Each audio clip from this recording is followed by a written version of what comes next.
வாழினமே என்னை தாக்கும் மெல்லினமே ஆதாமினத்தின் ஆறாம் அறிவை அபகரிக்கிறார்.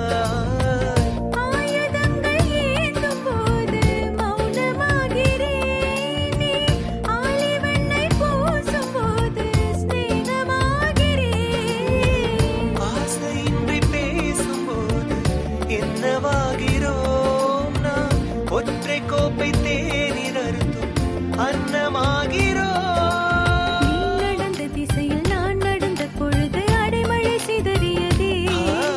நீ நனைந்த மழையை நான் ரசித்த பொழுது கவிதைகள் சிடுங்கியதே.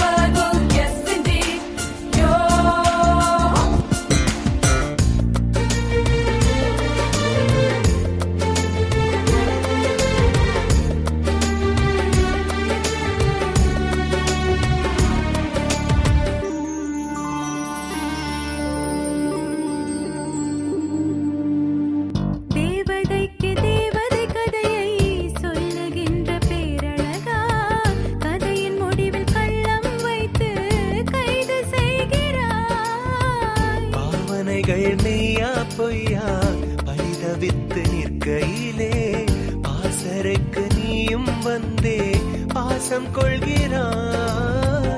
இரண்டு திணைகள் தமிழ்தான் பேசும், நாமும் பேசலாம். அந்த அகத்திணைக்கு வாசம் சேர்க்கும் அத்தராகலாம்.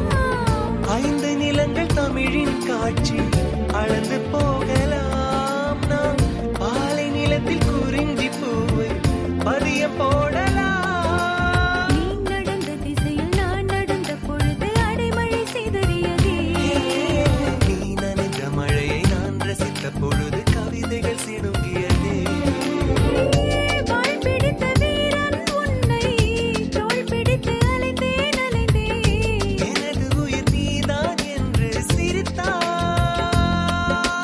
நீ நடந்த திசையில் நான் நடந்த பொழுது அடைமழை சிதறியதே. நீ நனைந்த மழையை நான் ரசித்த பொழுது கவிதைகள் சிடுங்கியதே. உண்ணாவிரதம் இருந்த தங்கராசு காலை உடைச்சிட்டான் தாதா. அப்படின்னா அந்த குப்பத்துல ஃபேப் சிட்டி கட்டணும்னா அவன் கிட்ட 200 கோடி கொடுத்துதான் ஆகணும்னு மிரட்டுறான். ரொம்ப தான் ஓவரா போறான். அந்த தங்கையா பையனுக்கு கொஞ்சம் கோபம் ஜாஸ்தி இல்ல?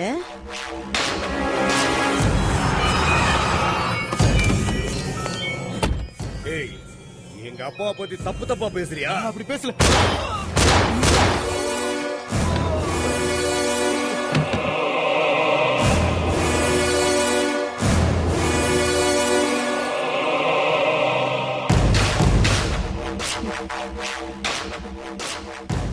போலீஸ்க்கு போன போடு, அப்படியே மீடியாவுக்கும் சொல்லிடு.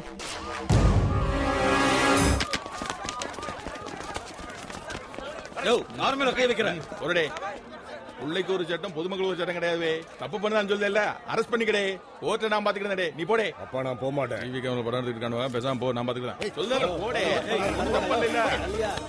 இது நிச்சயமா எதிர்கட்சிக்காரனும் செஞ்ச சதி, எனக்கு நல்லா தெரியும். சட்ட ரீதியா செஞ்சுக்கிறேன், நீ போடே. கூட்டு போவே. டிவி காரனுக்கு வேற வேலையே கிடையாதா? ஆவுனா தூக்கிட்டு வந்துருக்கீங்களாப்பா. போங்க, போய் ஏதாவது கல்யாண வீட்டுல கவரேஜ் பண்ணுங்க, போங்க.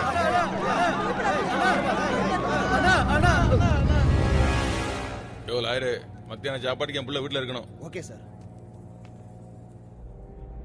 என்னடே என்ன அப்படியே பாத்துக்கிட்டு இருக்க? எனக்கு ஒன்னும் புரியலண்ணா.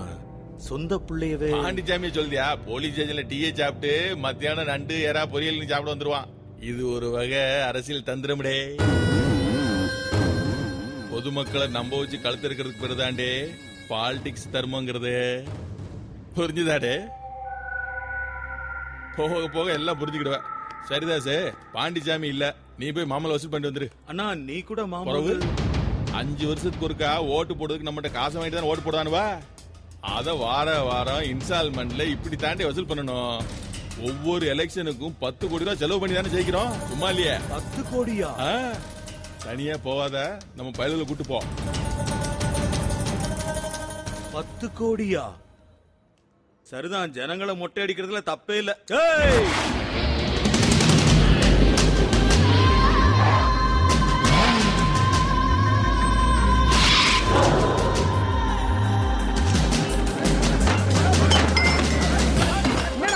மரியாதை சொன்னா கேட்க மாட்டியா? பணத்தை போடுறா பாடு. ஐயோ பணம்.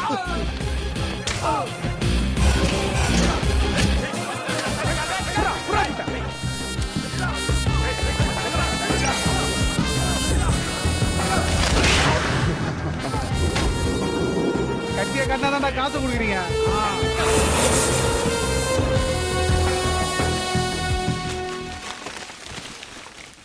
இல்ல தம்பி, 2 மூட்டையா கட்டுடே. ஒண்ணு கட்சி நிதிக்கு, இன்னொன்னு நமக்கு. இந்த பணம் உனக்கு. அண்ணா, இவ்வளவு பணம் எதுக்குண்ணா? அண்ணா, எனக்கு ஹீரோ சான்ஸ் வாங்கி தரேன்னு சொன்னீங்கல்ல, அதை செய்யுங்கண்ணா. நானே பணம் சம்பாதிச்சுக்கிறேன். சினிமால என்னத்தடா கிழிக்க போற? ஹிட்டானா ஹீரோவா இருப்ப, இல்லன்னா ஒருத்தனை செய்யாம அனாதை அனுப்ப. இப்பெல்லாம் ஒரு படம் நடிச்சவன் கூட அடுத்த முதல்வர்னு அரசியலுக்கு தான் வராமடே. எதுக்குன்னு தெரியுமா? பவரோட சேர்த்து பைசாவும் இங்கதான்லே கிடைக்கும். இந்த பாரு, என் பேரன் வளர்ந்த பிறகு நம்ம கட்சியில இளைஞரணி தலைவராக்குவேன். கட்ட பஞ்சாயத்துல காசு பார்க்கலாம். தெரு தெருக்கு கட் அவுட் வைப்பானுவா. நீ ரோட்ல போகும்போது உன்னை அரெஸ்ட் பண்ண போலீஸ்காரனுவ உனக்கு குனிஞ்சு சலாம் போடுவானுங்க. என்னைய நான் சொல்லுது, வாங்க ஐயா வாங்க ஐயா, ஐயா ஐயா வாங்க ஐயா ஐயா. உனக்கு நேரம் நல்லா இருந்துச்சுன்னா நீ எம்எல்ஏ கூட ஆகல. என்னைய மாதிரி சொல்ல முடியாது. யார் தலையில என்ன எழுதி யாரு கண்டா?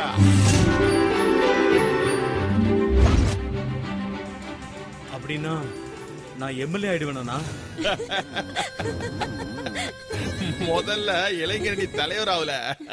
பாண்டிச்சாமிய ஜெயிலுக்கு அனுப்பிட்டோம். அந்த தங்கையா அடங்கிட்டான் நினைச்சிட்டு இருக்கையில இடையில இந்த தாஸ் யாருடா? அந்த தங்கராசு அடிச்சது கூட அவன் தான் மேடம். அவனை சீக்கிரத்துல இளைஞரணி தலைவர் ஆக்க போறாங்களா? நாளைக்கு காந்தி பார்க்ல எல்லா கட்சிக்காரங்களும் ஒன்னா சேர்ந்து பாத யாத்திரை போறாங்களா மேடம்? அவங்கள தடை பண்றதுக்கு தாஸ் அனுப்புறாங்களா மேடம்? Correct chance. நீங்களும் ஒரு கட்சி கொடியை எடுத்துக்கிட்டு அந்த கும்பலோட கும்பலா சேர்ந்துருங்க. அந்த தாச வெறுப்பேத்துங்க. சந்தர்ப்பம் கிடைக்கிறப்போ அவனை போட்டு தள்ளுங்க. மத்த விஷயத்த நான் பாத்துக்கிறேன்.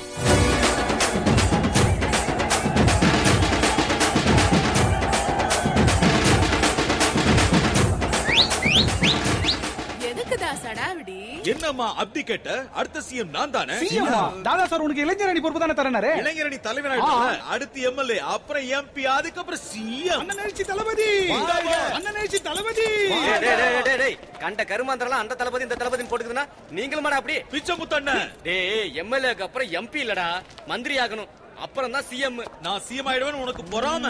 எனக்கு எதுக்குடா பொறாம? நீ சிஎம் ஆனா நான் டிஜிபி. அப்ப பிஎம் ஆயிட்டா நான் தான் டிஃபென்ஸ் மினிஸ்டர். அதையே கன்ஃபார்ம் பண்ணிக்க. எழுச்சி தளபதி, எழுச்சி தளபதி, எழுச்சி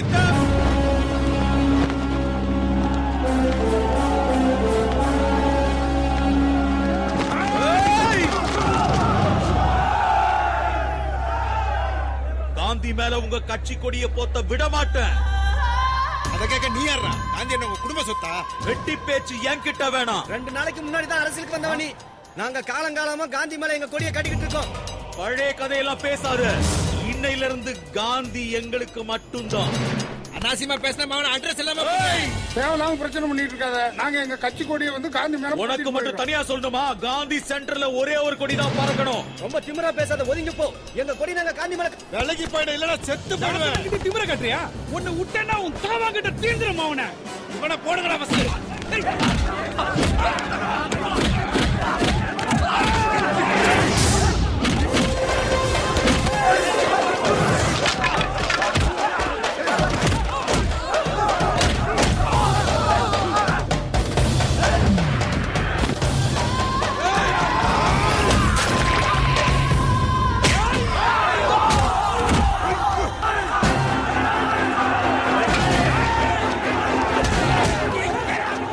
உயிரோட போக கூடாது.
போதும்